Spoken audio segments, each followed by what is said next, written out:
Hey everyone, it's Millionaire Off here back again. Have another spreadsheet here for you, completely different than anything I've discussed before. Most of my prior content has been investing oriented, but as you can tell, I love spreadsheets, analysis, looking at numbers. So here, this time I have a credit card churning Excel spreadsheet or travel hacking spreadsheet tracker that you can use completely free. A robust tracker that will show you exactly how to track your credit cards, your points, redemption value, as well as your potential manufactured spending.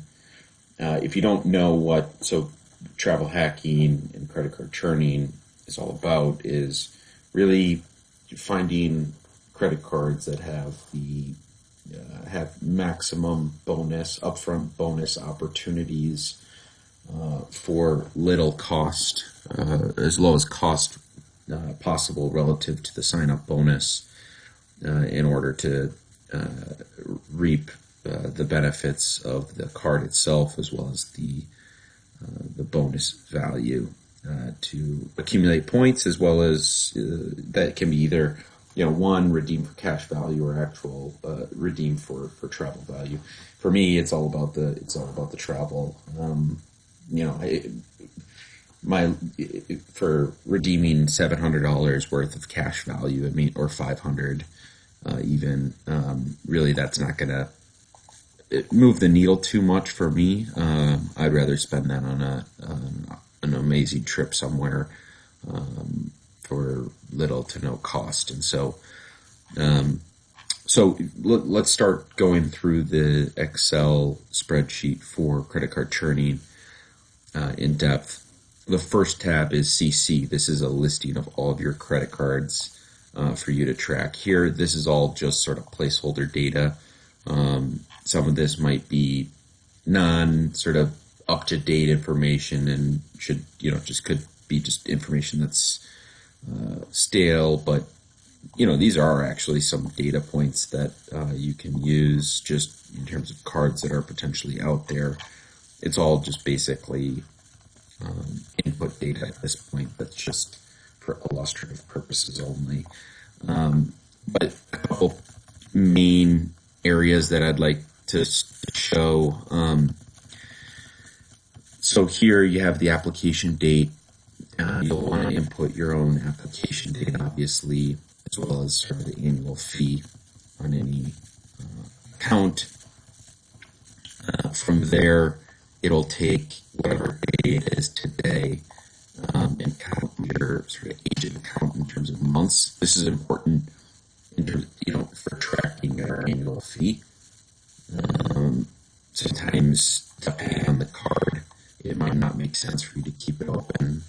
Cards like the Chase Sapphire Reserve or Chase Sapphire Preferred, Amex Platinum, things like that, you might not want to keep it open for much longer than 1 or 2 years, but that's all personal preference if you're getting the benefits of lounges and things like that. From there, you can have your minimum spend requirement, and then what you would track from sort of age of account is, and typically it's 90 days to hit your minimum spend, so you can sort of track where you stand relative to the minimum spend as you go. Another good data point here is just adjusted value and sign-up bonus value. So based on your redemption, which we'll get to in a second here, is I'm basically calculating the cash value of the sign-up bonus for each card that you have. And you use different data points to pull in that sign-up bonus value. Other things are just basically tracking what actual redemption, non-category spending. So this is all sortable. So you can, based on your card, if you earn 2% cash back, that would be $2. And so you can sort this to sort of prioritize your cards on where you want to use it for just ordinary spend that doesn't have a bonus category associated with it. Here you can track all your fees related to manufactured spending. I don't really do much of that these days, just given the significant time sort of consuming nature of manufactured spending. This is your tracking dashboard for all your credit cards. So this is the sort of one of the main sheets. And you can customize this as you see fit. HP, this is all hard pulls relative to the credit cards that you have opened, and so it's just a good way to track what hard pulls are still relevant. And so if you had a card, Bank of America you opened back in 2017 of May, it's not on your credit report anymore, at least on Experian. And so you can do that for Experian and then Equifax. And this is just a good way of sort of thinking about when you can apply for a new card. Most of these,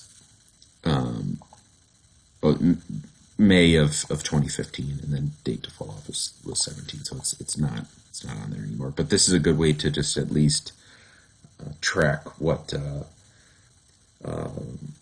pulls you've done. Credit card churning and travel hacking is a marathon and definitely not a sprint. You don't want to go open 7 credit cards all in one day. Make it a logical movement over time to avoid potential shutdowns. MS, this is all the manufactured spending that you've done, and this is a great way to track just costs or the fees associated with it. And so then if you have $430 worth of MS, then you can see what the benefit is relative to the cost over time. There's different resources like Plastic, Simon Mall, Nationwide Box, Venmo, etc. RR, this is all sort of redemption in terms of your rewards. Here you can track what you redeemed on your travel experiences. So, one night at the Westin, you redeemed 16,000 points, and the actual cash value to book that was 330. So therefore, you had, cost per point of just $2.06. This will then aggregate below, where you have all your data points on basically on the various programs, and then what you've redeemed. And so it's a good way to just track what is actually the highest earner for you in terms of your points balance and redeeming it for actual travel. There's a lot of data points out there that in articles that suggest what certain redemption values are, but the extent you can track it on your own, I think redeeming points is all locational based. Like I got the I got the Southwest Companion Pass, and I live in a hub where there's not that many locations that I really want to go to for my Companion Pass, and so finding like actual good value and something that really wows me on a trip or a vacation with my Companion Pass, it's harder to come by. Most of the routes that Southwest flies out of my place is competing airlines fly almost hourly or, every couple hours. And so it's tougher for me to see as much value here. Whereas I also live in a very, very large Delta hub.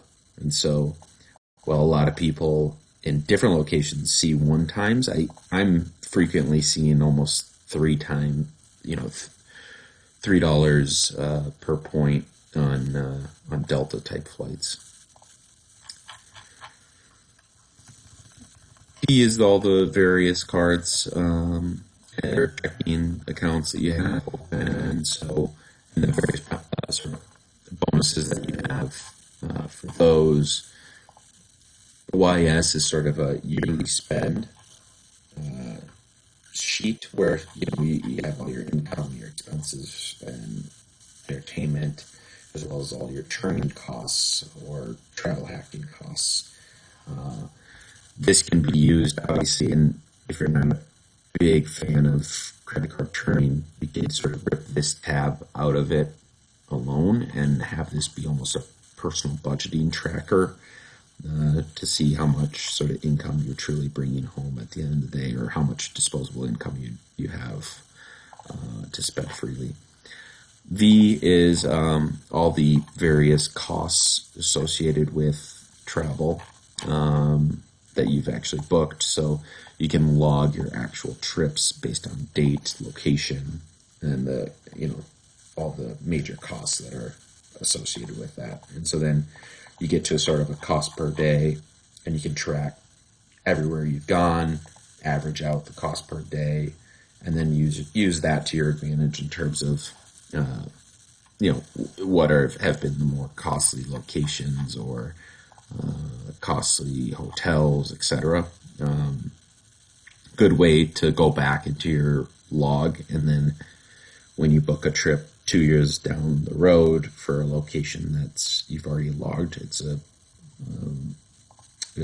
good way to tell how much value you are getting, because that is always changing.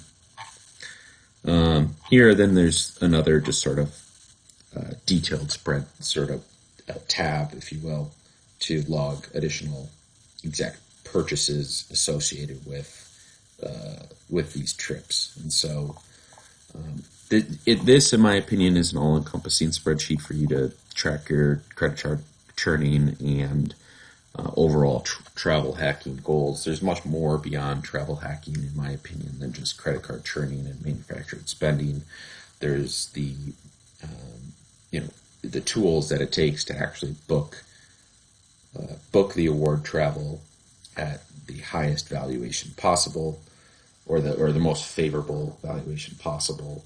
And then there's also the sort of ancillary travel hacking tips, like location specific sort of hacks, if you will, that can really make or break your trip. There's certain nuances to different cities on how you want to travel, and so this is just one small component of travel hacking as a whole. But I think it's an all-encompassing spreadsheet that even with your costs, you're able to see what locations have higher or lower relative costs for food, and a lot of different ways to slice and dice the data. So that's our sort of credit card churning travel hacking spreadsheet for you to download, experience, and track all of your travel hacking needs. So feel free to let me know if you have any other questions in the comments below. I'd love to hear from you. Check out millionairemob.com for more information, and let's stay in touch. Thank you for watching today.